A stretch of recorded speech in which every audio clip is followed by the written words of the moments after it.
Good evening, ladies and gentlemen.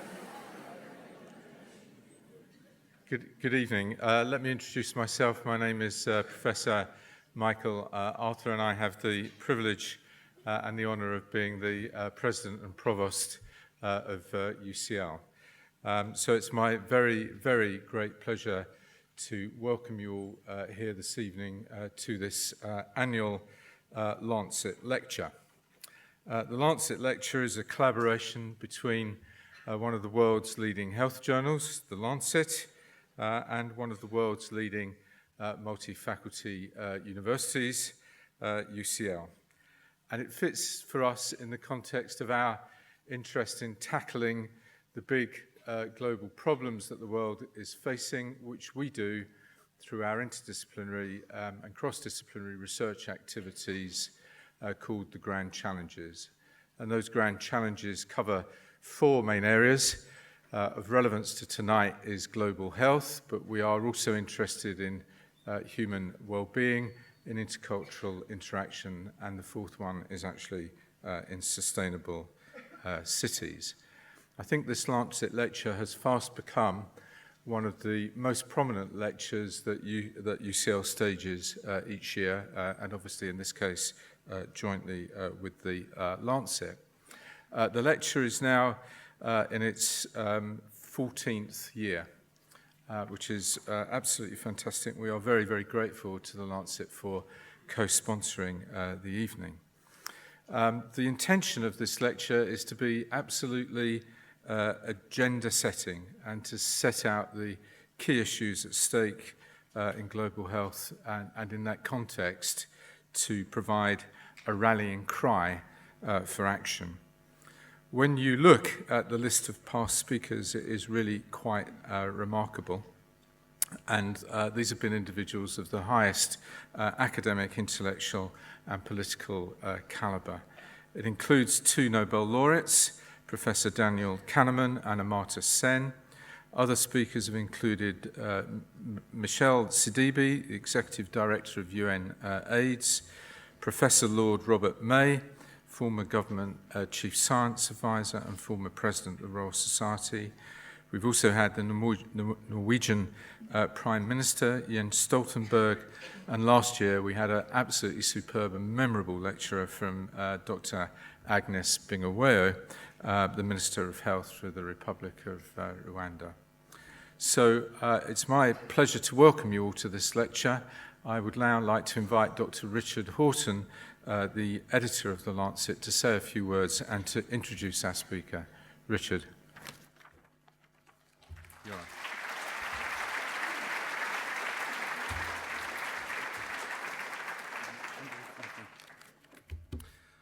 Welcome. Tonight, we welcome Arundhati Roy, who is going to speak on the subject of the half-life of caste, the ill health of a nation. But you are asking, who is Arundhati Roy?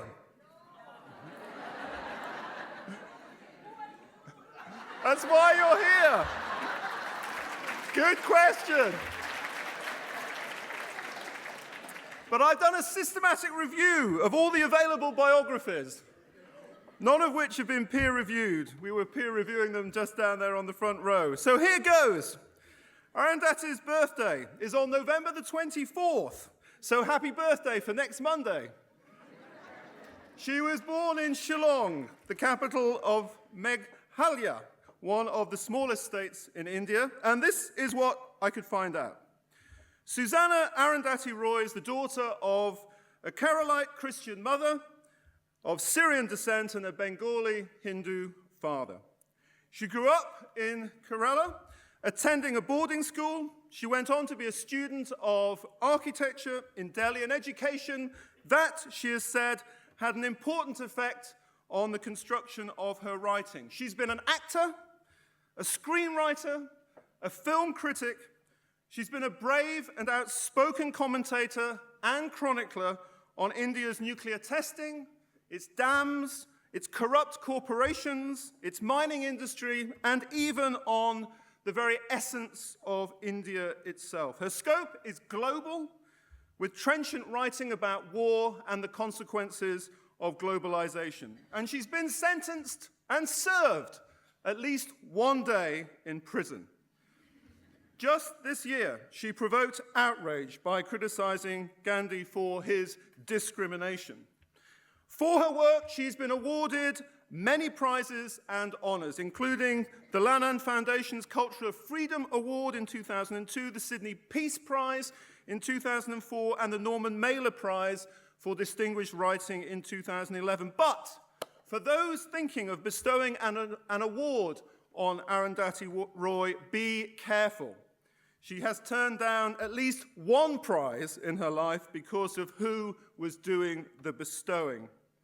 And of course, how could I introduce her without saying that she's a Booker Prize winning novelist? Her 1997 book, The God of Small Things, has sold well over 6 million copies, rather more, I have to admit, than the circulation of a certain journal I work for. And she is with us this evening at a moment when India, if one listens to its politicians, seems to have entered an entirely new era. Yesterday, on a visit to Fiji, the Times of India reported that India's new Prime Minister Narendra Modi, who won his landslide election victory only in May this year, said that India intended to play the part of, his word, teacher to the world. India, Prime Minister Modi said, would use the strength of its democracy and its demographic dividend, its young population, to benefit humankind. In a world that was now living in an age of knowledge, he went on, India has an especially important part to play. Now, to outsiders like myself, this seems a very hopeful message. So Prime Minister Modi, if he was here, and he's very welcome, might raise an eyebrow this evening if he was indeed with us. A discussion about the ill health of a nation sits perhaps in some discomfort next to his proposition that India is poised to offer solutions to a world that he says needs India's energy and innovation. But I think Arundhati Roy would welcome this discomfort. The titles of her essays and books signify her intent. The End of Imagination, The Greater Common Good, The Algebra of Infinite Justice, War Talk, The Shape of the Beast, Broken Republic, or Field Notes on Democracy. She once said, each time I step out, I hear the snicker-snack of knives being sharpened, but that's good. It keeps me sharp. Arundhati Roy, we are delighted you accepted our invitation to join us this evening. You are our very welcome guest. Please give your warm appreciation for Arundhati Roy.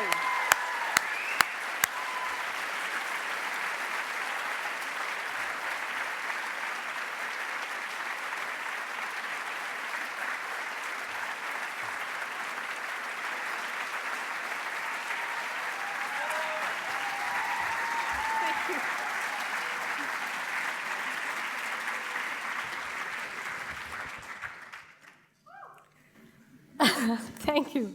Thank you so much, all of you, for coming.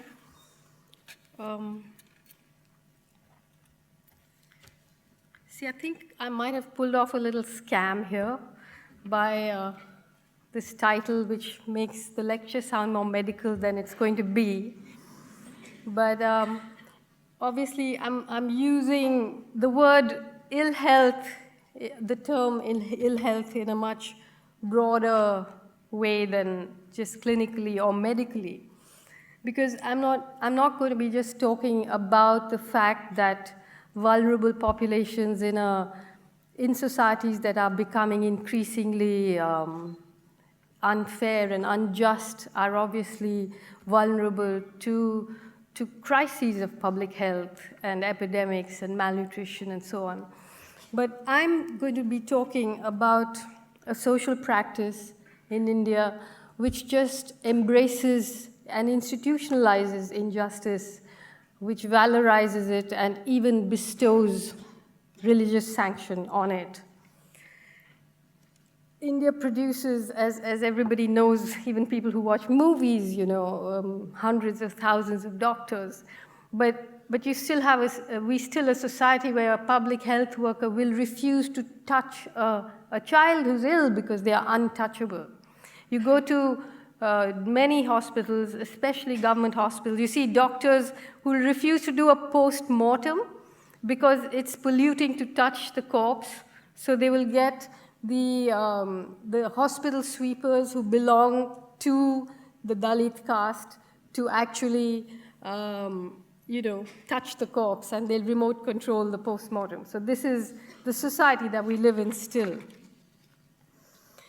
So this lecture is based on an essay of mine that was published earlier this year called The Doctor and the Saint. And it is, I'm going to try and tell the story of caste in India by kind of outlining the conflict between two men, one of whom you have heard of, all of you have heard of, and the other perhaps many of you have never heard of. So the doctor is Bhimrao Ramji Ambedkar, who people call Baba Sahab, and who is revered and loved almost like a deity by millions of Indians, particularly Dalits, who used to be called untouchables. And the saint, and I use this term ironically, as the saint of the status quo, is Mohandas Karamchand Gandhi, the man most of you know as Mahatma Gandhi, the great soul. Now, some of the things I'm going to say and read to you, particularly, I mean, living in India, I didn't have the nerve really to put in a lot of analysis. Most of what I have to say are direct quotations from the speeches and writing of Mahatma Gandhi. They are not analysis, they are not inferences. And I followed these writings from 1893, which is when he arrives in South Africa, to 1948, which is really the end of his life.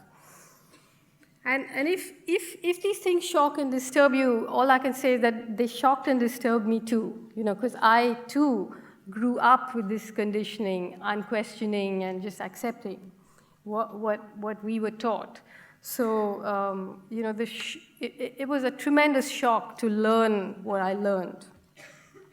So Ambedkar was Gandhi's most erudite and formidable adversary. And he challenged him not just sorry, I'm just going to put on this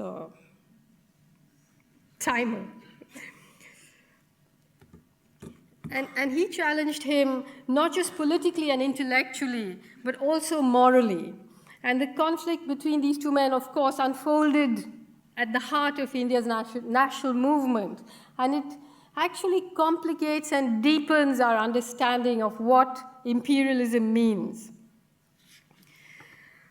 Very often, the mainstream narrative of the freedom movement leaves Ambedkar out of the story, or it just valorizes him as the leader of the untouchables, just ghettoizes him, or as the writer in the Indian Constitution, but it leaves out the passion that drove him. And I suppose of all the hundreds of hagiographies of Gandhi as the single hand, the person who with a spinning wheel and armed with the spinning wheel and truth undid the British Empire, perhaps the most well-known one is Sir Richard Attenborough's film, Gandhi, which won many Oscars and which is the sort of ordinary person's guide to India's national movement. Personally, I would like a notice to go up in front of that film saying this is a work of fiction. And I would even better like that film to be remade with Sir Ben Kingsley playing this new version of Gandhi, the Gandhi that's been hidden in plain sight, a very, very disturbing version of Gandhi. Maybe he'll get another Oscar, who knows. But before I get into the minutiae of this debate, I just want to, I'm sure many of you don't really know in detail what caste is. So I just want to explain it to you very briefly. Anthropologists will debate the origins of caste for years to come, but its organizing principles, which is based on a hierarchical sliding scale of entitlements and duty, of purity and pollution, and the ways in which they were and are policed and enforced are not all that hard to understand.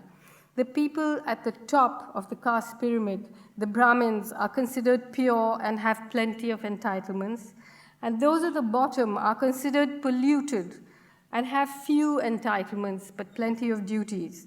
And this pollution-purity matrix is correlated to an elaborate system of caste-based ancestral occupation. So what we call the caste system today is known in Hinduism's founding texts as the Varnashram Dharma, or the Chatur Varna, the system of 4 Varnas.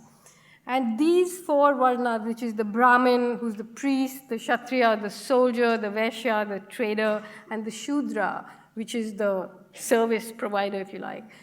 These 4 broad categories are then divided into something like 4,000 endogamous subcastes, jatis they are called. And outside of the jatis are the Ati Shudras, who are the Dalits, the outside of caste, the untouchables, who are also divided into many, many different categories. So the outside of the Varnas are the Ati Shudra, the subhumans, arranged in hierarchies of their own, the untouchables, the unseeables, the unapproachables, whose presence, whose touch, whose very shadow is considered to be polluting by privileged caste Hindus. Each region of India has lovingly perfected its own unique version of caste-based cruelty based on an unwritten code that is in many ways even worse than the dehumanizing Jim Crow laws. Other than being forced to live in segregated settlements, untouchables were not allowed to use the public roads that privileged castes used. They were not allowed to drink from common wells. They were not allowed into Hindu temples. They were not allowed into privileged caste schools. They were not permitted to cover their upper bodies, and they were only allowed to wear certain kinds of clothes and certain kinds of jewelry. Some castes, like the Mahars, the caste to which Baba Saheb Ambedkar belonged, had to tie brooms to their waist that would sweep away their polluting footprints and hang spittoons around their necks to collect their polluted saliva. Men of the privileged caste had undisputed rights of the bodies of untouchable women. So love is polluting, but rape is pure. In many parts of India, in particular in the state of Gujarat, where Gandhi as well as Modi come from, both of whom belong to the Baniya caste, the Vaishyas, Baniya, the trader caste. All this continues even to this day. What remains to be said about an imagination, human or divine, that has thought up a social arrangement such as this? And here I quote Ambedkar, who said, "There cannot be a more degrading system of social organization than the caste system. It is a system that deadens, paralyzes, and cripples people from helpful activity." But the most famous Indian in the world, Mohandas Karamchand Gandhi, disagreed. He believed that caste represented the genius of Hindu society. In 1921, he wrote, and I quote, "I believe that if Hindu society has been able to stand, it is because it is founded on the caste system. To destroy the caste system and adopt the Western European social system means that Hindus must give up the principle of hereditary occupation, which is the soul of the caste system. The hereditary principle is an eternal principle. To change it is to create disorder. I have no use for a Brahmin if I cannot call him a Brahmin for my life. It will be chaos if every day a Brahmin is changed into a Shudra, and a Shudra is to be changed into a Brahmin."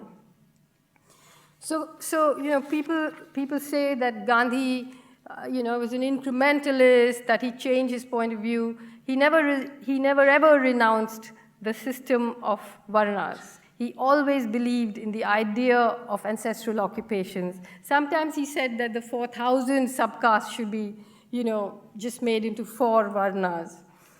And what he did do, along with many people on the Hindu right, including the RSS and people like Modi, is that they campaigned against untouchability, which is the performative and ritual end of caste. And I'll come to that in some detail as to why it was important for them to campaign against untouchability and yet believe in the structures of caste. So how is it that, other contemporary abominations like apartheid or sexism and racism and imperialism and religious fundamentalism, these things are discussed, may not be defeated, but they're certainly discussed, whereas caste is something that's just been invisibilized by everybody. And why should that be? How is it that it has just passed underneath the radar? How has it managed to escape scrutiny? And how is it that one of its most ardent supporters has come to be seen as a saint of the modern world, a sort of modern-day Christ?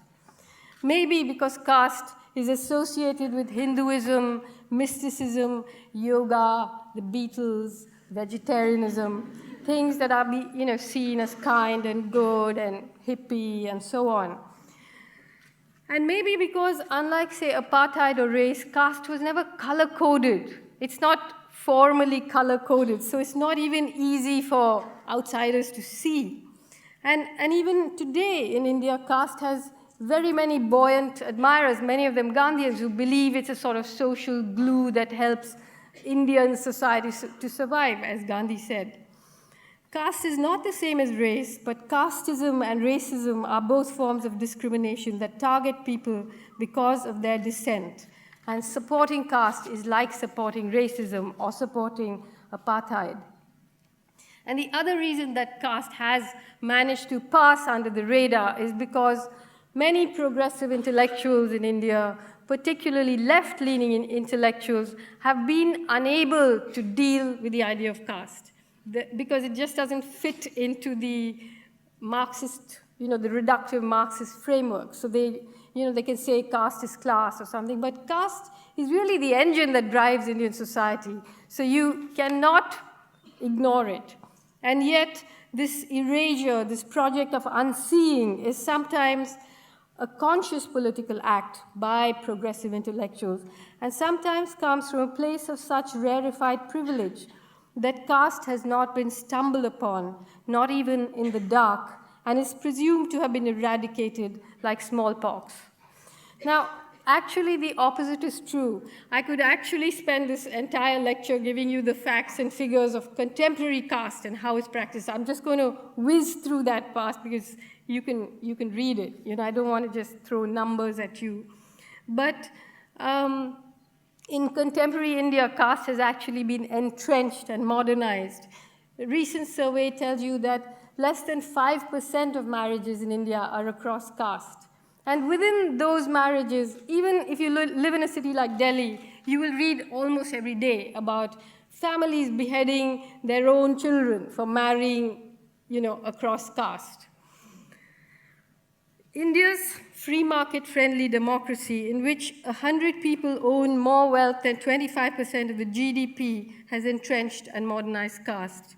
The trading caste, that's Gandhi's caste, the Baniya caste, who's just less than 2% of the population, actually controls the economy, big business as well as small.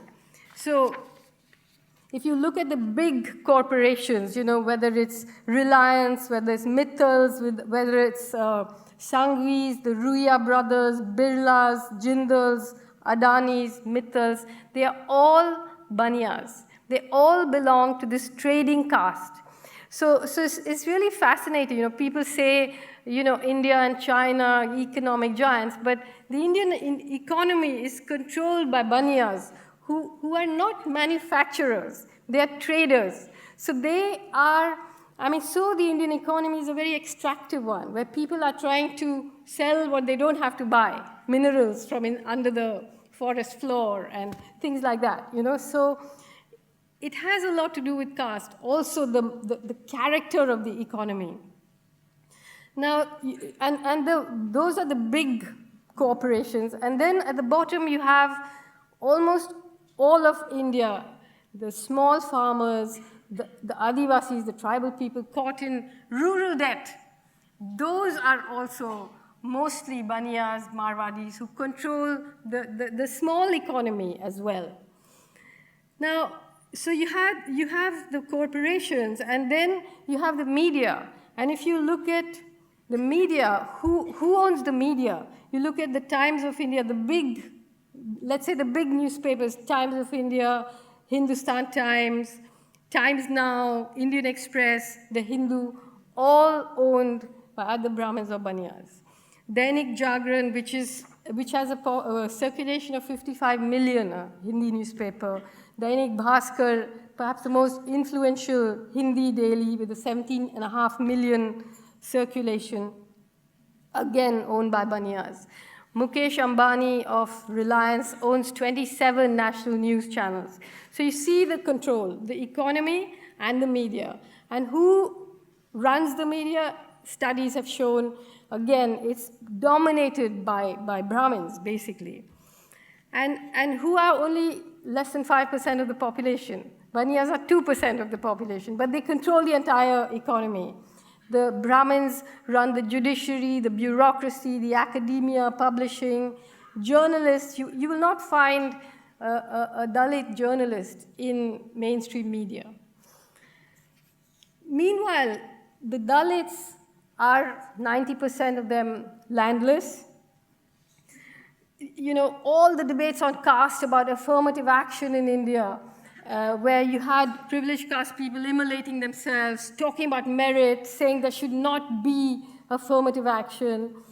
But only 2% of Dalits are even eligible for affirmative action because of the educational qualifications. You know, so all the oxygen on the debates on caste is taken up with this, when it actually only applies to 2% of the Dalit population.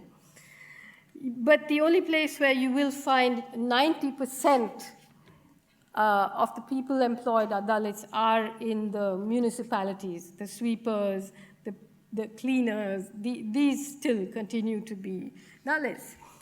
You all must have heard of the Delhi gang rape and murder that took place in 2012. Huge protests, the whole world was outraged. Nobody thought that same year 1,500 Dalit women were raped by touchable men. It doesn't matter, it doesn't count, it's not in the radar. 651 Dalits were lynched and killed in 2012. You know, just last month, you had 3 people being hacked to death and their limbs being scattered across fields and pushed into wells. But you know, since India is now open for business, these things don't really matter, do they? For the untouchables, Ambedkar said, Hinduism is a chamber of horrors. So the Doctor and the Saint is actually an introduction written to the annotated edition of Annihilation of Caste, which was a text Ambedkar wrote in 1936. He was invited to speak at a sort of Hindu reformist conference in Lahore. And when they asked him for this text in advance, and when they read that he was planning to use the platform to denounce Hinduism and to tell Dalit people to convert to any other religion, to escape the stigma of caste, they disinvited him. So he published the text himself. It was, you know, it remains a sort of underground classic because it's still not available in bookshops, this text, this incredible, liberating, furious text. But who took it upon himself to reply to Ambedkar's Annihilation of Caste but Mahatma Gandhi? So when I started, you know, reading this debate, I began to sort of follow the thread of the debate on caste and the things Gandhi had said about caste backwards into, you know, the time he arrived in South Africa. And what I discovered was something so deeply disturbing. You know, I have been criticized a lot for talking about Gandhi so much when I'm introducing a text of Ambedkar. But I believe that unless you dismantle this absolutely false myth that has been placed before us, we're never going to be able to apply our minds to what is really going on here. So often this debate between Gandhi and Ambedkar is seen as a debate between tradition and modernity. You know?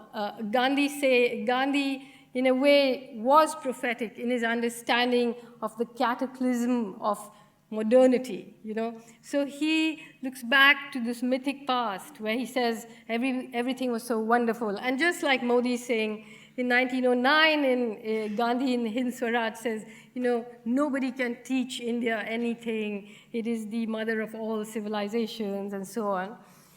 And Ambedkar, so disgusted with the past, embraced Western liberalism as a way out of the morass of this kind of injustice, and he failed to see the seed of cataclysm in that. So it's a complicated debate that took place, but what we need to do is not to pick this utopia or that, but look at the impetus that drove those utopias.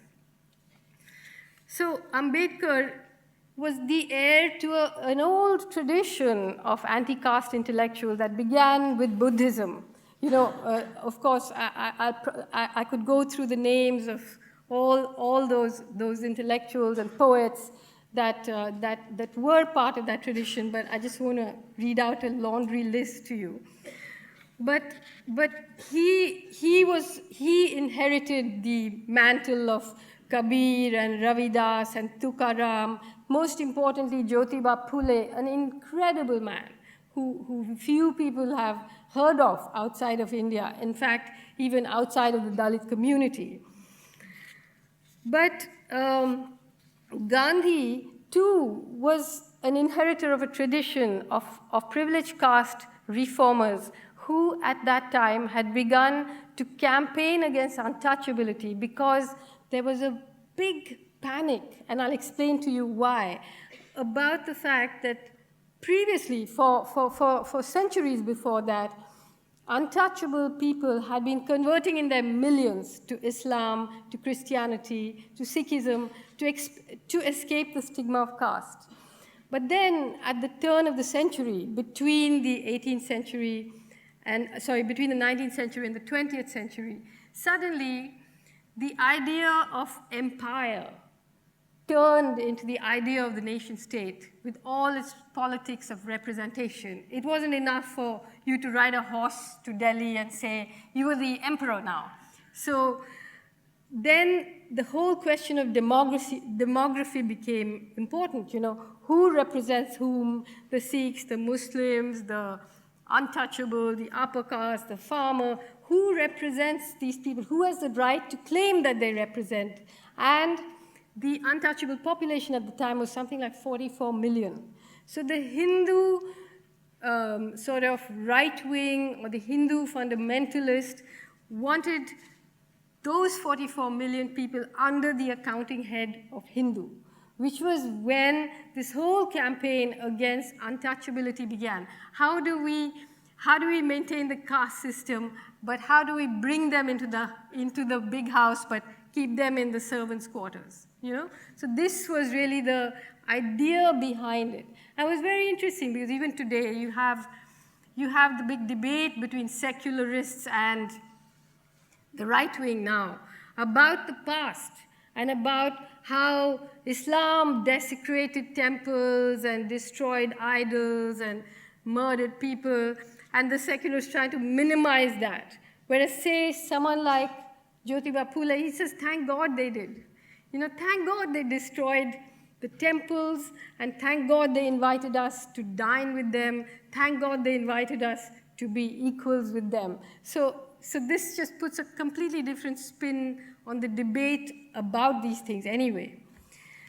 But of course, you know, while this was happening, there was another more lethal mix, which was that the British, who had given themselves the sort of imperial mandate to rule over all these people, suddenly began to ask these very mischievous questions. I mean, coming from them, it was pretty mischievous. But then even mischievous questions had to have answers, you know.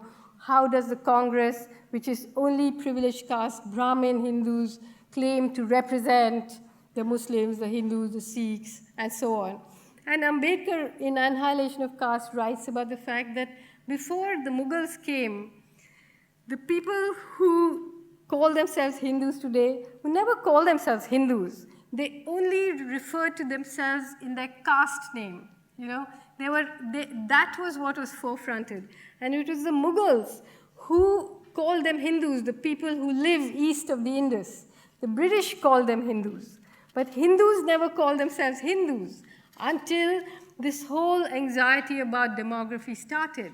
And then you began to hear about Hindus not as a religion, but as a race, the Hindu nation, and then Hindutva, which was the phrase coined by V.D. Savarkar, who's a great icon of the Hindu right now, and who was also one of the accused in the assassination of Gandhi.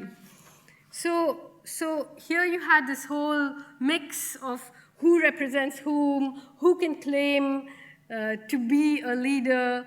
You know, as the Indian nation was marked out, it began the struggle against the British Empire. The British actually drew the map, and then the map began to fight back and to disintegrate as it fought back. And so who was the person that stepped into the breach to say that I, in my own person, represent everybody? That person was Mahatma Gandhi. So I began to, reading all these very disturbing things about caste and the things he had said.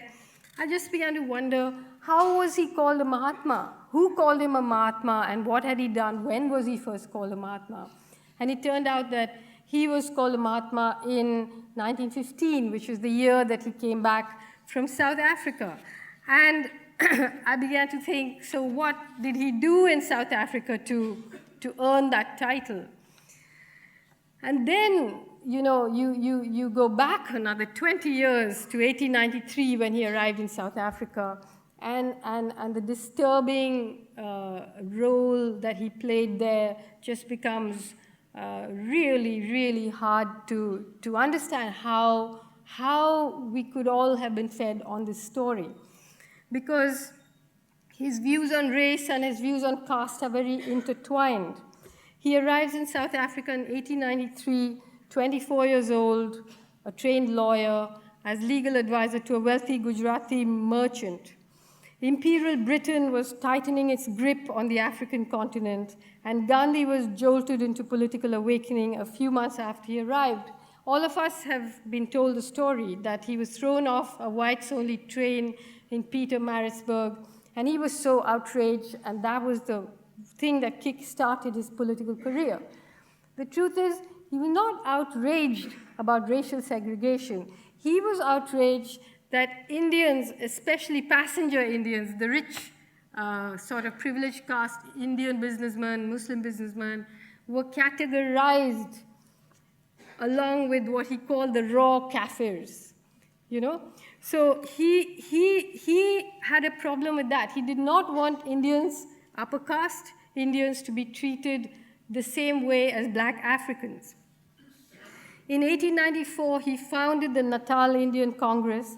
The membership fee for that was £3, which was so exclusive. I mean, 12 years later, the Zulu uprising happened because the British imposed a £1 tax. So you can imagine what a £3 tax was. But the first political victory of the Natal Indian Congress came in 1895 with the solution to the problem of the Durban post office. And you know what that was? That was that they fought for a third entrance to be opened to the Durban post office so that Indians and blacks would not have to share the same entrance. So that was the first great victory. In an open letter to the Legislative Assembly, Gandhi says that both Indians and the English, quote, spring from common stock called the Indo-Aryan. And he says that the Indian is being dragged down to the position of the raw Kafir. This is a quote. So there were two kinds of Indians in South Africa, the passenger Indians and the indentured labor, who were mostly subordinate castes, very poor people, almost like slaves. And he always, Gandhi went out of his way to make a difference between the passenger Indians and the indentured Indians. So here I'm quoting what he says about the indentured Indians. Whether they are Hindus or Mohammedans, they are absolutely without any moral or religious instruction worthy of the name. They have not learned enough to educate themselves without any outside help. Placed thus, they are apt to yield to the slightest temptation to tell a lie. After some time, lying with them becomes a habit and a disease. They would lie without any reason, without any prospect of bettering themselves materially, indeed without knowing what they are doing. They reach a stage in life when their moral faculties have completely collapsed owing to neglect. So this was the separation that he made. And then in 1899, he, as we know, collaborated with the British in the Boer War because, diamonds had been discovered, minerals had been discovered. So the British went to war. It was a very, very brutal war. Gandhi actually petitioned the British to allow them to carry arms, but that was turned down, and he ended up just being a stretcher bearer. In fact, there's a book coming out soon called The Stretcher Bearer of Empire, which I recommend that you all read. And so a lot of Indians and Africans were dragooned into the war, but Gandhi actually volunteered. And after the war was over, the British rewarded the Indian and African soldiers with a piece of the Queen's chocolate. And Gandhi actually wrote to them saying, "Can the volunteers have some chocolate too?" And they said no. Then in 1906 came the Bambata uprising, the Zulu uprising, and once again, Gandhi collaborated with the British. It was a brutal putting down. Many Zulus were massacred. And Gandhi, he says in his paper, Indian Opinion, "What is our duty during these calamitous times in the colony? It is not for us to say whether the revolt of the Kafirs is justified or not. We are in Natal by virtue of British power. Our very existence depends on it. It is therefore our duty to render whatever help we can." And so he again offers to bear arms. Again, it's turned down. So again, it's the stretcher bearer thing. And only months after that uprising was put down in 1906, the British passed the Transvaal Asiatic Law. Basically, they did not want Indian merchants to go into the Transvaal and compete with them. So it was a way of keeping Indian merchants out. And that is the time when Gandhi came into his own and began the huge protests where people burnt their passes. And Gandhi, the man who could not bear to use the same post office entrance as a black person, was now in prison with, quote unquote, Kafirs. And here is what he says: "We were all prepared for hardships, but not quite for this experience. We could understand not being classed with the whites, but to be placed on the same level with the natives seemed to be too much to put up with. I then felt that Indians had not launched our passive resistance too soon. Here was further proof that the obnoxious law was meant to emasculate Indians. Apart from whether or not this implies degradation, I must say it's rather dangerous. Kafirs, as a rule, are rather uncivilized. The convicts even more so. They are troublesome and dirty and live like animals." And then there became a huge campaign of how Indians must have separate prisons, separate food, separate blankets, separate toilets.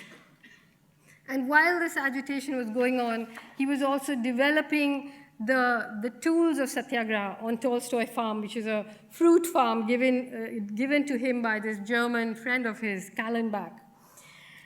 And there he began his experiments with, purity and pollution and semen retention and all of that. And it was an inversion of caste. It was all about pollution and purity. Gandhi always said that he wanted to live like the poorest of the poor. But the question is, can poverty be simulated? Poverty, after all, is not just a question of having no money or no possessions. It's about having no power. And as a politician, it was Gandhi's business to accumulate power, which he did effectively. Satyagraha wouldn't have worked even as much as it did if it wasn't for his star power. If you are powerful, you can live simply, but you cannot be poor. The irony is that while Gandhi was performing the rituals of poverty in Tolstoy farm, he was not questioning the accumulation of capital or the unequal distribution of wealth. He was not holding out for improved working conditions for the indentured or for the return of land to those it had been stolen from. He was fighting for Indian merchants' rights to expand their business into the Transvaal and compete with British merchants. So this is the 20 years in South Africa. It is only the last year, in 1913, that he steps out to join the worker strikes, the coal miner strikes, and so on, very quickly compromises with Jan Smuts, and leaves South Africa. Many South African Indians question, what authority he had to make a settlement on their behalf. But that's what actually happened. And he left. But meanwhile, Charlie Andrews had arrived and started calling him the living Christ. And on his way back to India, he stops off in London and is awarded the Kaiser-e-Hind, the Imperial British government's highest civilian award for service to empire, right? And then he arrives in India as the Mahatma who fought racism and who fought the empire and so on, greeted on arrival by the Birlas, one of the biggest mill owners in India, and financed by them for the rest of his life. And his son works in the Birla newspaper, Hindustan Times. His ashram is funded by the Birlas. He comes up with this doctrine of trusteeship, where he says the rich man must remain in possession of his wealth, but he must use it as charity, to do good works, like the beginnings of corporate social responsibility. So in some ways, the fact is that he was perhaps the first corporate-sponsored NGO, the beginning of that. And then the mill owners are asking, there's worker trouble happening. The mill owners have made a lot of money during the war, but there are lightning strikes and so on. Gandhi comes in to negotiate. He actually forms these kind of worker organizations where he refuses to allow workers to represent themselves. He says, only I will represent you. And if you see the writing about workers, again, it's like the writing about the indentured, the writing about Africans in South Africa. So the Mahatma who promoted homespun khadi and the wooden charkha was sponsored by a mill owner. The man who raged against the machine was kept afloat by industrialists. It was the precursor to the phenomenon of the corporate-sponsored NGO. But by then, now you're coming up to around 1921 with the first non-corporation movement. And meanwhile, abroad, perhaps because of the violence of the war, Gandhi is being valorized as Christ, actually, in the community church in New York, in a sermon called Who is the Greatest Man in the World? The Unitarian minister John Haynes Holmes introduces Gandhi as a suffering Christ of the 20th century. Later, Martin Luther King says Christ furnished the spirit, while Gandhi furnished the method. And they present Gandhi with this whole new constituency of African Americans, which is a paradoxical gift for a man who despised Africans. Everyone seems to have forgotten that Jesus was a carpenter from the slums of Jerusalem who challenged the Roman Empire. He didn't collude with it, and he wasn't backed by big business. So this was the saint who Dr. Ambedkar, born on the 14th of April, 1891, into an untouchable Mahar family, presumed to argue with. It was a fascinating conflict. And obviously, I can't, tell you all the details. But to begin with, Ambedkar didn't have to go all the way to South Africa to experience outrage and discrimination. He went to a school. Thanks to British legislation, he was allowed to go to a school where he was made to sit on a gunny sack in the corner of the classroom because he would pollute his other classmates in this little town called Satarad, which is where he grew up. And then the family moved to Bombay in 1897, and Ambedkar was an excellent student and won a scholarship from an anti-Brahmin campaigner, the Maharaja of Baroda, to go to Columbia to study economics. And so in 1913, when Gandhi comes back to India, Ambedkar is going to Columbia. And the remarkable thing is that while Gandhi's shedding his Western suit for a loincloth, Ambedkar, who was actually meant to only wear loincloths, is putting on a suit and going to Columbia. And which was the more radical of these two acts, is up for questions. And it was there that Ambedkar, at the age of 25, wrote this brilliant paper called Castes in India, Their Mechanism, Genesis, and Development, in which he argued that caste could not be equated with either race or class, but was a unique social category in itself, an enclosed, endogamous class. And then he studied economics, then he came to London, to LSE, and then at the Gray's Inn, he became a lawyer. And in 1917, Ambedkar returns to Baroda, where, in order to repay his scholarship, he goes to work in the Maharaja's offices. And he's not greeted by any industrialists, of course, but by the thorny embrace of the caste system, where the clerks roll up the carpet so that he doesn't pollute the carpet as he walks in. They throw the files at him so that they don't pollute themselves by touching it. He looks for accommodation and finds none. No Hindu, no Muslim, no Parsi will allow him to stay or give him rooms.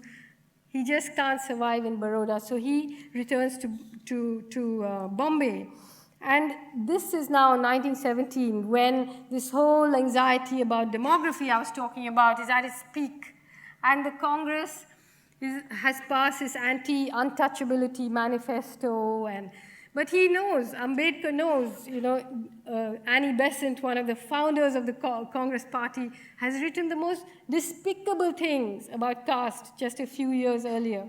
So Ambedkar sort of sees through this maneuvering as a way of trying to control people. And he realizes that the only way out of this quagmire is to develop a way in which Dalits could form a political constituency of their own, a representation of their own. And he begins to develop the ideas of representation. Because Ambedkar believed it wasn't just the stigma, the purity and pollution around untouchability, but caste itself that had to be dismantled. The practice of untouchability, cruel as it was, the broom tied to the waist, the pot hung around the neck, were the performative, ritualistic end of the practice of caste. The real violence was the denial of entitlement to land, to wealth, to knowledge, to equal opportunity. How can such a system of immutable hierarchy be maintained? How do landlords force laborers, generation after generation, to toil night and day on subsistence wages? Why would an untouchable laborer who's not allowed to even dream of being a landowner one day put his or her life at risk at the landlord's disposal to plow the land, sow the seed, and harvest the crop, if it were not out of the sheer terror of punishment that awaits the wayward? How were African slaves forced to work on American cotton fields? By being flogged, lynched, hung from trees for others to be afraid. Why are the murders of insubordinate Dalits even today never simply murders but ritual slaughter? Why are they always burned alive, raped, dismembered, and paraded naked? So when people sometimes fear this critique of Gandhi because they think, oh, it's a critique of nonviolence itself. No. But the real question I have is, how does Gandhi's doctrine of nonviolence, what does it mean for it to be founded on a bedrock of such egregious violence? What is that nonviolence? that accepts this systemic, continuous terrorization of other people. So in order to detach caste from the political economy, from conditions of enslavement in which most Dalits lived and worked, and in order to elide the questions of entitlement, land reform, and the redistribution of wealth, Hindu reformers cleverly narrowed the question of caste to the issue of untouchability, and they framed it as an erroneous cultural practice that needed to be reformed. Gandhi narrowed it even further to the issue of bhangis. Bhangis is the word he would use for manual scavengers, the people who actually have to clean shit with their other people's shit with their bare hands. And he seized upon the bhangis, who are today called Balmikis, and made them his show window for untouchability. Upon them he performed his missionary acts of goodness and charity, and he preached to them how they should love and hold on to their heritage. In 1925, he says, I quote, "If at all I seek any position, it is that of the bhangi. Cleaning of dirt is sacred work which can be done by a Brahmin as well as a bhangi, the former doing it with and the latter without the knowledge of His Holiness." So the Brahmin must clean the soul and the bhangi must clean the body. And the question is, other cultures all over the world have dealt with the issue of disposing shit without making such a song and dance about it. Please. So, witness to all of this, Ambedkar realized that the problem of caste would only be further entrenched unless they were able to formulate a way in which to represent themselves. And this is what he began to work on. Now, all of us have heard of the Great Salt Satyagraha, right? In 1930, when Gandhi led thousands of people to the sea to make salt and break the British salt tax laws. That was an incredible piece of political theater. I'm a fan of the salt satyagraha, but what none of us, or very few of us, know is that 3 years before that, Ambedkar led the Mahad Satyagraha, where he led 10,000 untouchables through the town of Mahad to drink water at a public tank.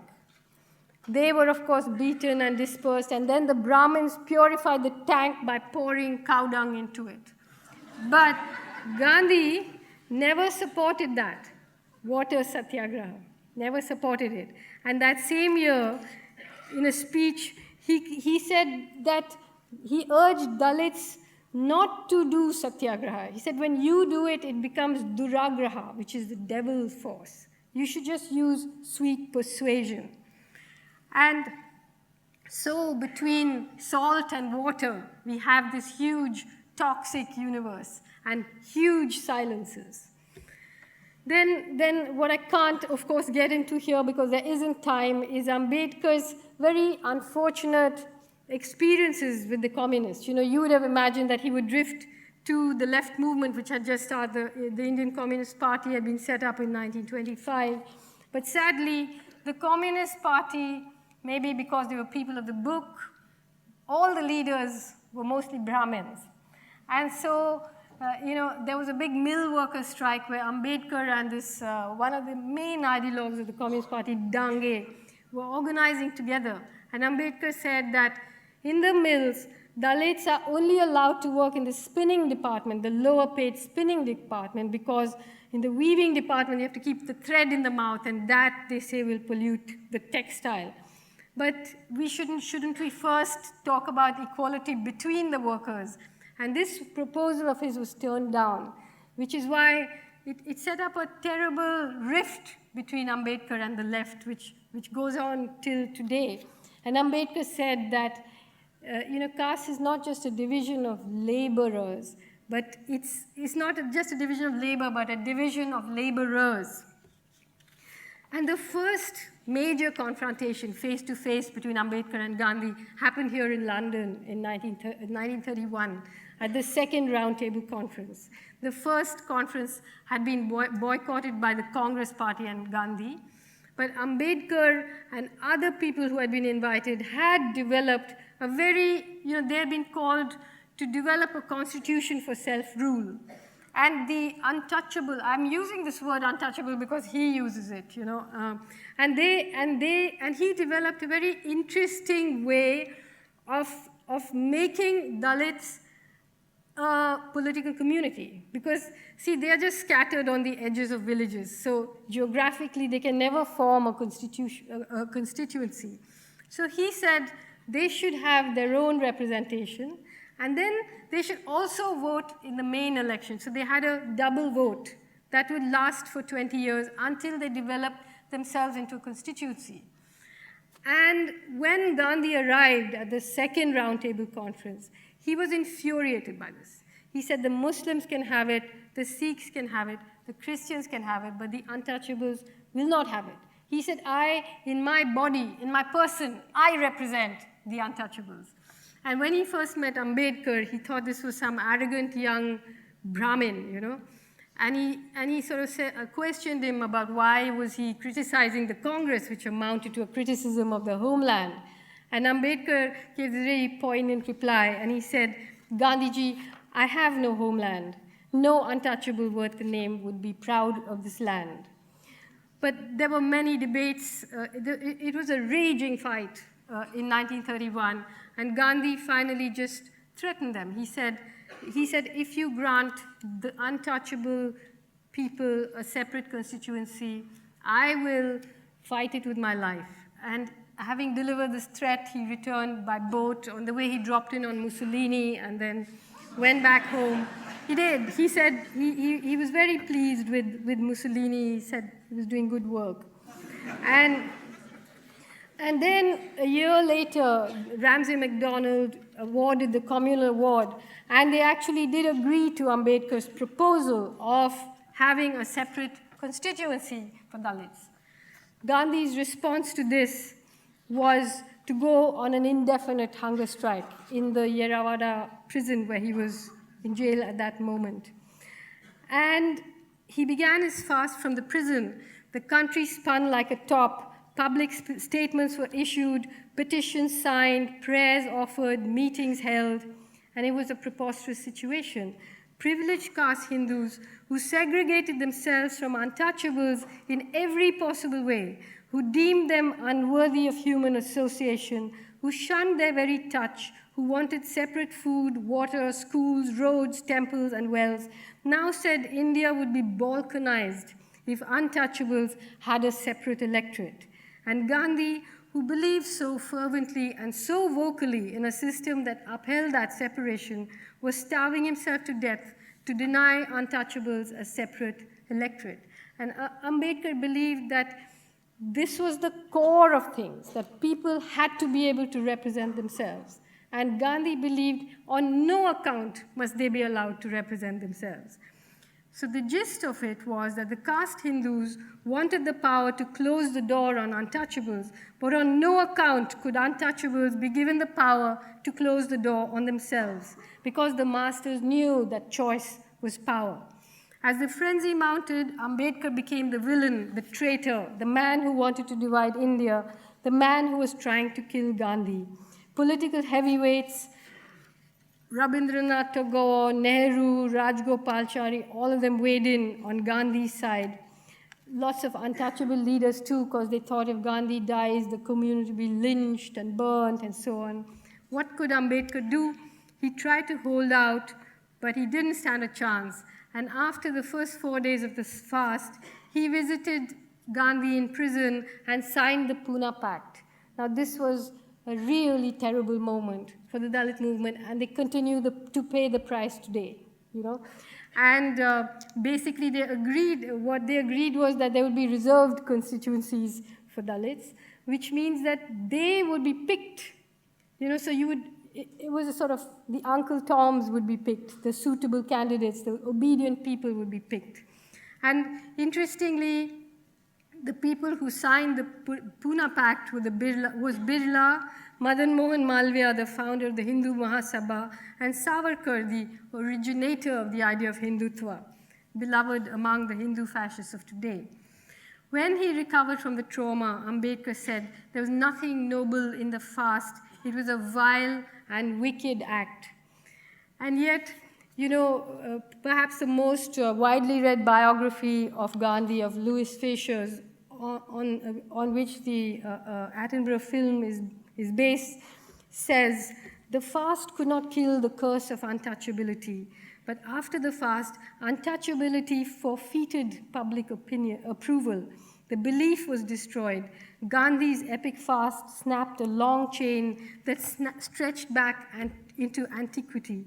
Gandhi's agony gave vicarious pain to his adorers, who knew they must not kill God's messenger on earth. It was evil to prolong his suffering. It was blessed to save him by being good to those whom he had called the children of God. So it was just completely reversed, the whole thing, And after this, Gandhi starts his campaign where he first gives this patronizing name to untouchables, Harijan. Hari is a male deity in Hinduism, so the people of God that then is infantilized into the children of God.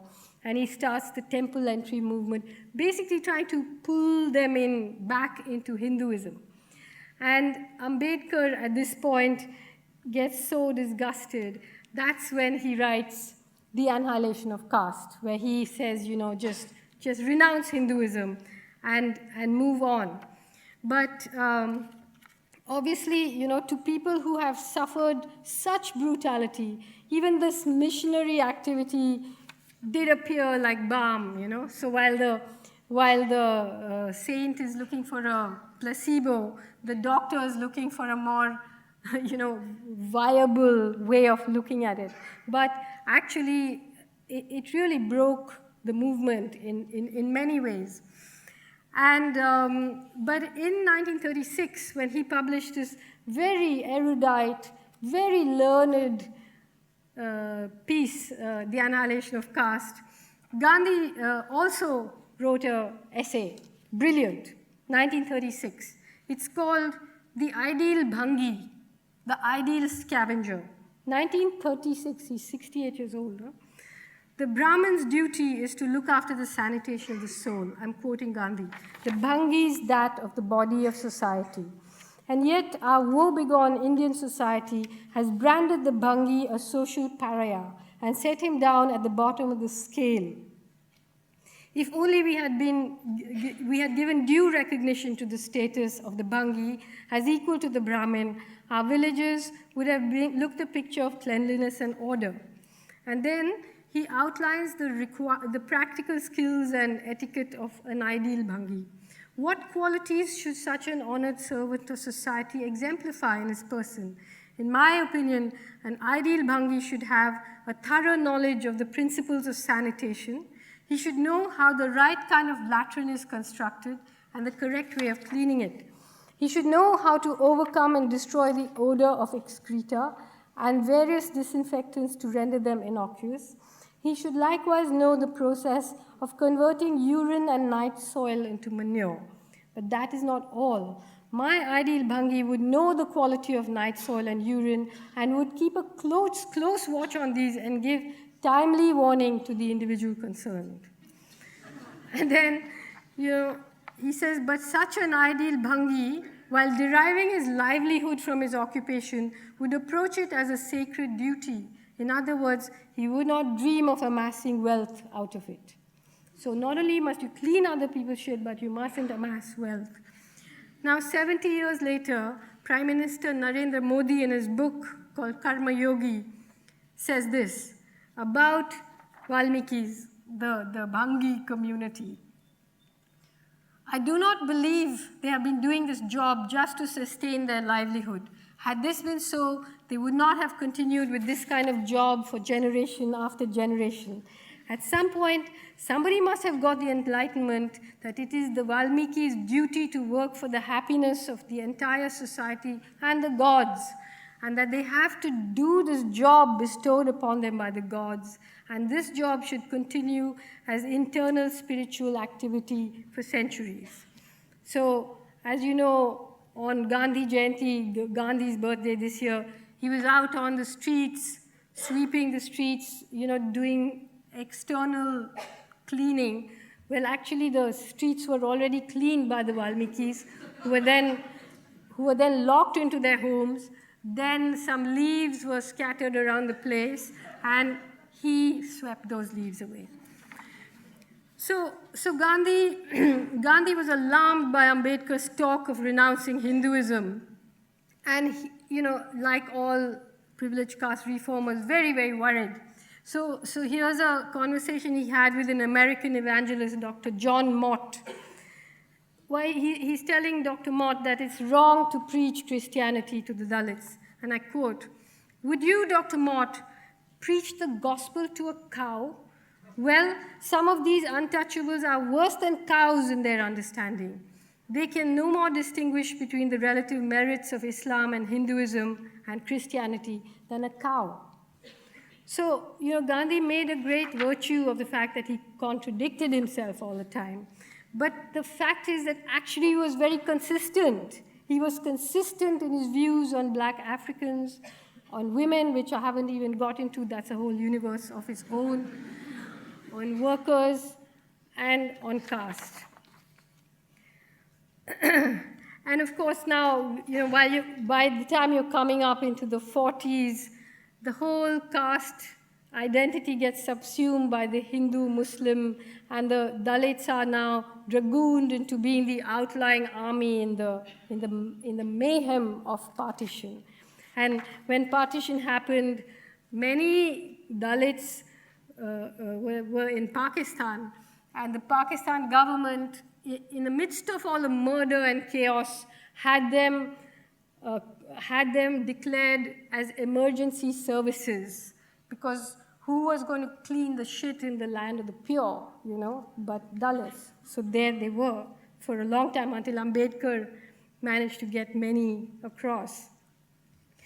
So Ambedkar was disillusioned with Hinduism, with its high priests, its saints, and its politicians.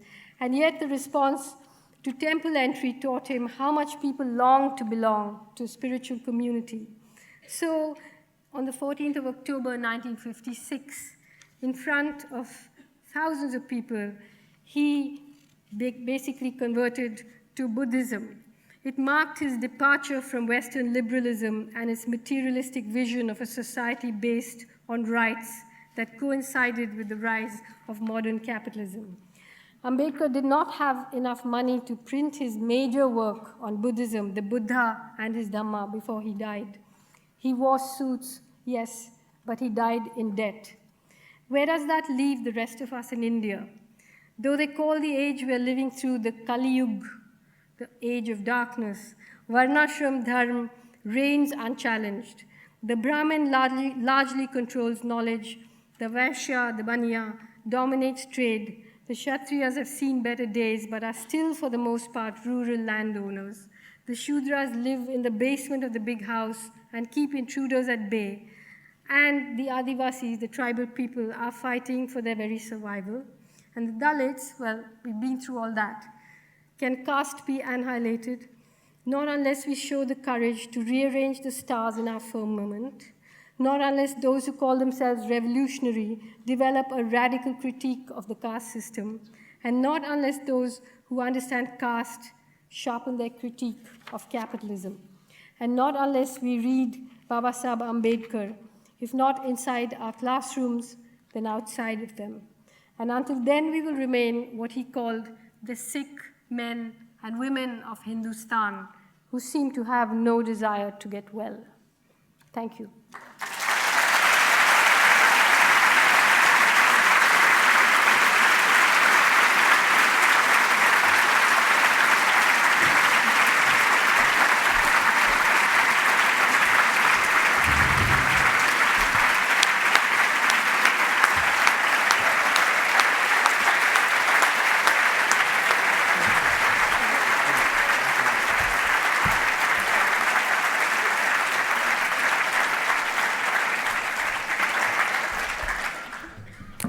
Magnificent, but disturbing. The age of knowledge or the age of darkness. We now have time for discussion. And as we always do, we have microphones being taken around the audience by our colleagues from UCL. And please put your hand up and we will take a group of comments first. Please say who you are and where you're from. I can see somebody with their hand up there. You're going to have to wave at me so I can see you there. Yep, wave, and then the microphone will find you. We'll take 3 or 4 comments together. Well, this is a comment and a question. Hi, I'm Ina. I'm at UCL, and prior to that, I was a student at JNU, a public health student. Just last week, Arundhati, you must be aware that there was a mass... I can't see you. Where are you? Oh, okay. There was a tubectomy camp in Chhattisgarh where 83 women died, and the operations were conducted in less than 5 hours with several injured, while at the same time the government of India was propagating an advertisement where they were encouraging the Parsi community to procreate. My question to you is, how far have we come in this intersection of gender, politics of eugenics, and caste, where we are controlling the women's wombs, where in the name of public health, one of the biggest sponsors of family planning programs in India is DFID, British Funding Agency.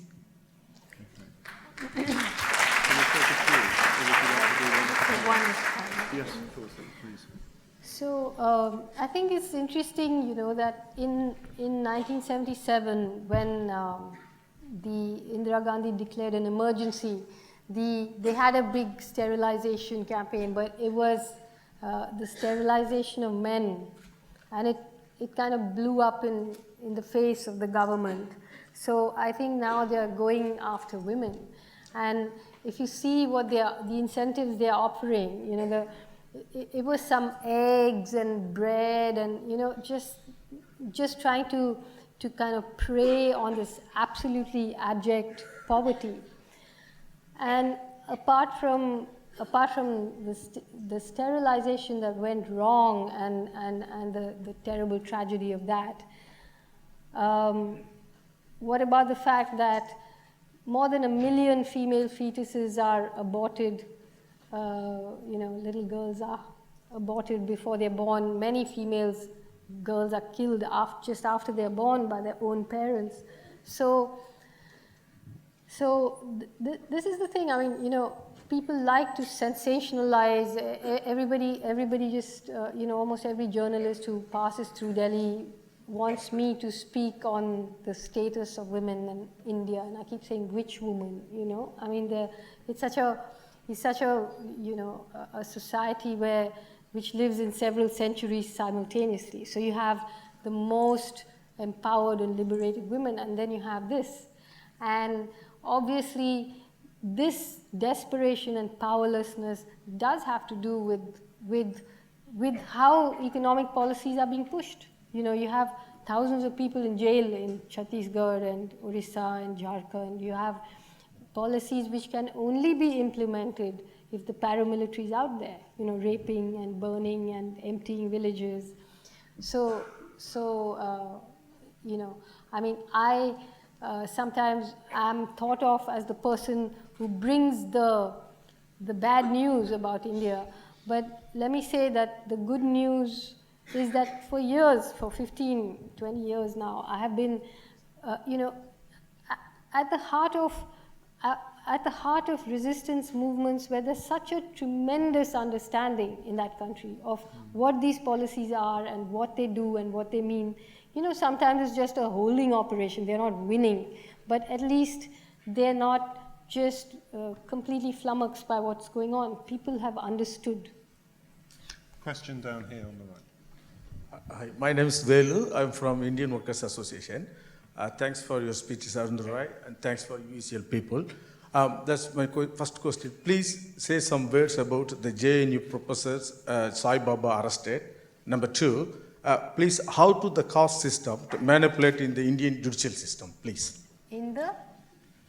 How to caste system to manipulate Indian judicial system, please? Judiciary. Well, Professor Sai Baba, who he mentions, he's not a JNU professor. He's actually a close friend of mine, and he's in jail right now.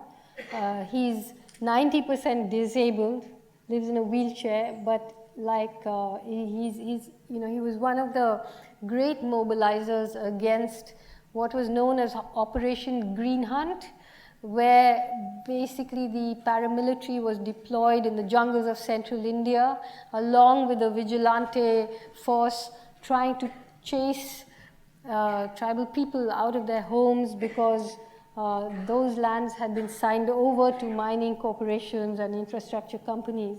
And when the Operation Green Hunt was announced, people like Professor Sai Baba were very much at the forefront of mobilizing against it. Now, they've put they're trying to put whoever they can among these mobilizers into jail so that the action can happen without announcement. There is a lot of brutality happening in the forests of central India right now. There are something like 200 memorandums of understanding that have been signed, handing over the rivers and forests and all that infrastructure development. Many of those companies who are involved in, or at least supporting the killing of people are also sponsoring literary festivals where we all talk about free speech and all of that. That's the new way of doing things. Caste in the judiciary, well, one thing I'll say is that, apart from the fact that what I was talking about, affirmative action or reservation, even though it applies to 2% of the Dalit population, even that is not implemented. But if you see judgment after judgment after judgment, when there is a massacre, whether it's been in the 60s or whether it's now, a massacre of Dalits, and as I said, the massacre is always a performance, It's not that people just get killed, they get locked up, burnt alive, lynched, raped, all of that. And the lower court will come out with a completely unreasoned but ridiculous judgment, which will say, sentence them all to death or something. But the judgment will be written in a way that it can be completely overturned, and consistently is overturned. So no one ever gets held guilty. It's far more dangerous in India to kill one person than to kill 200 people, It's better to kill a lot of people, then you always get away. There's a question up there. Yes, hold your hand up so the microphone will come to you. That's it. Keep holding. It's coming. Great. Hi. I want to... Just say who you are so we know. Oh, my name is Kavita Banot, and I'm studying at Manchester University. You say in your introduction that caste can't be annihilated unless those who call themselves revolutionary develop a radical critique of Brahminism. And what I've seen, because I've been following closely after the publication of your book, on sites such as Dalit Camera or Roundtable, there's been very important, nuanced critique that Dalits themselves have been making, which it has seemed to me that actually your book has perpetuated that kind of casteism amongst leftists in silencing those voices. They're dismissed as social Dalits, but as you point out, that if the media is dominated by upper castes, that's the only voice in which you have to, the only space you have to articulate your critique. Perhaps they are the modern day Ambedkars who are not being given a space to represent themselves and to give a voice to their own struggles. And just following the kind of defense around you seems to me to have actually just been more, they've been dismissed as essentialist, doing identity politics. It's actually just been a silencing again of their voices. Okay. In a way that actually continues upper caste. Okay. Yeah, well, there has been, the Dalit movement and the Dalit community is a very fractured community. And as I said, there was a very sharp critique of my introduction and this book that came from certain Dalit quarters, which basically said that, you should, unless you're a Dalit, you should not be writing about Ambedkar, But then there are other other Dalit groups which have totally welcomed it. So you can't, you can't just settle on one thing and say, oh, this is it, And the debates have been there. How have they been silenced? Not at all, And I think it's a healthy and important debate, and it should take place, definitely. And yet, at the same time, I think if you, for example, read, like the publisher, the Indian publisher of this book, has spent many years annotating the text. And the annotations really open up the text. Because Ambedkar, for example, was somebody who knew Sanskrit. So he writes a lot of Sanskrit shlokas without translating them, and he has so many historical references which nobody knew what they were, until you have an annotated version. There was a question, yes. Keep your hand up and the microphone will find you. Great. Thank you. Hey, Arundhati. My name's Iram. I'm not a student, I'm just a fan. You gave an amazing lecture about the history of the caste system and a terrible and dark history. Just wondering if you could say something about the future of the caste system and where you think it's going? Something about what? The future of the caste system and where you think it's going to go. What would say migration and globalization, where do you think it's going? Well, migration, I think you'll find that here in England, Indians have imported the caste system and they practice it, and there is, pending British legislation which isn't getting passed about it, So I don't know how I can answer that question because it's such a deeply ingrained practice. And the only thing I can think of is that there does need to be a light shone on it, and the people who practice it need to be shamed, But Okay. There are lots of people who want to ask questions. It's 7 o'clock, but forget about the reception. There's a man down here. Yeah, keep waving. Thanks. I'm Barnaby Dye from the University of Oxford, and I'm interested in sort of dam building, and particularly dam building by Indians in Africa. And I know, obviously, your work on the Narmada movement, and so I wanted to ask you how much you think the continuing sort of culture of dam building in India is related to sort of the caste dynamic, and how much it's to do with the sort of modernist ideas of the state. And especially in terms of the impacts that the dam building has tended to have in terms of sort of displacement and the injustice involved in that. How much is that to do with caste, or how much is that to do with the sort of government ideology of modernity and industrialization? Dam building. Oh. Well, see, this is a very actually interesting issue, because I didn't expand on this. But I have written about it in the text of how while Gandhi was a traditionalist, of course, he was supported by industrialists, and when those industrialists were building dams, he supported those dams. But Ambedkar actually believed in modernization, in urbanization, in dam building, and so on. But at that time, to believe in it was different from believing in it now, because you didn't know the consequences, then. And if you look at, I've written at length about the movement in the Narmada Valley, and what happens is that when they build dams, they make a cost benefit, but then they hide the costs, right? They don't, for example, put in the costs of drainage, which is much more than the cost of irrigation. They don't tell you exactly how many people are being affected. So they reduce those numbers. And then they, for example, they say in that policy, which they never implement, that people will get land for land. But Dalits don't have land. So they don't even count as project-affected people. So they get invisibilized in a way where even, often,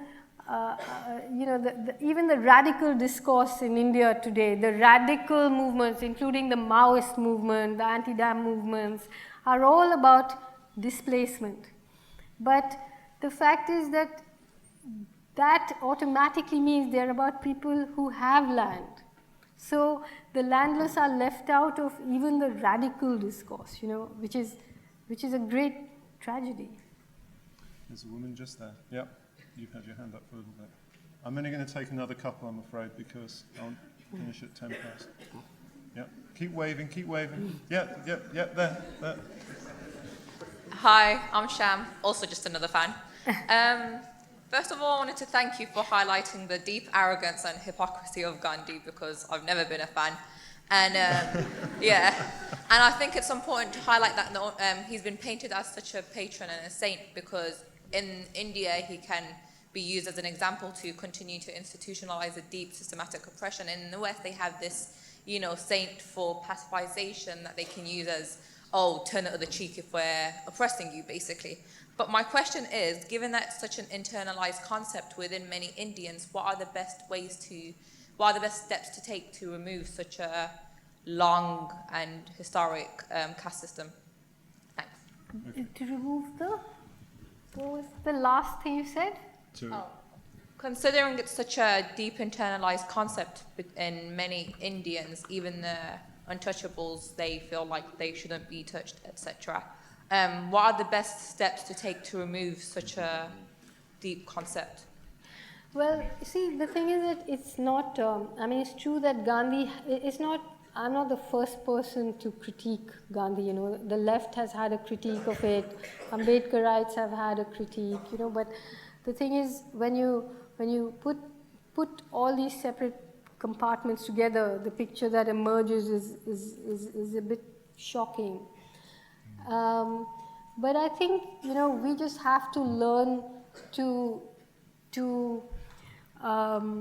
complicate the ways in which we look at things. It's about time. For example, I just want to say that, when people talk about nonviolent resistance, and of course, the people who like to talk about it best are the states or the establishment, And a couple of years ago, I had gone into the forest and spent time with the Maoist guerrillas and local people, in this battle against the corporations and the mining. And in the television studios, they were all screaming about non-violence and violence and so on. And I said, look, you tell me, if you're an Adivasi or tribal person living in a village 4 days march from the main road, and 1,000 or 800 paramilitaries surround the village and start burning it and raping the women, what form of non-violence do you advocate? It needs an audience. These people don't have an audience. You can't go on a hunger strike if you're already starving, So there's a certain, at some point it becomes immoral to preach to other people, what to do. And while academics or journalists or writers or students debate the ideology behind nonviolence or armed struggle and so on, quite often ordinary people just kind of cross those boundaries, like illegal immigrants. They're like, we'll be a Gandhian on the street and a Maoist in the forest, or whatever. It depends on the landscape. You cannot run a non-violent agitation in the middle of the forest where you're under attack like that. Similarly, you can't have an armed struggle outside, where it's just not sustainable, So it's a question of tactics. And I think, I think Gandhi is the saint of the status quo because he is somebody people invoke in order that things don't change. He's a safety valve. And so we'll have to, many people will have to start taking another look at what went on. I'm going to take two very brief final questions. You, with the blue UCL T-shirt, who've been waving. There's thousands of blue UCL T-shirts, but there's one, and then down here in the second row. Hi, I'm Priyanka Goyal. I'm a student at UCL in Global Health Program. You see all the blue T-shirts here. I'm very impressed. Let me thank you first. And this is the first time I've heard you speak. And I'm very impressed to speak and hear about the courage you exhibited to talk about anti-Gandhi. It makes me wonder. It's just a comment here. No strings attached. This makes me wonder, this would issue you a fatwa if India were an Islamic state. What? A fatwa. You mean I might drive the Gandhians to violence? Just a comment.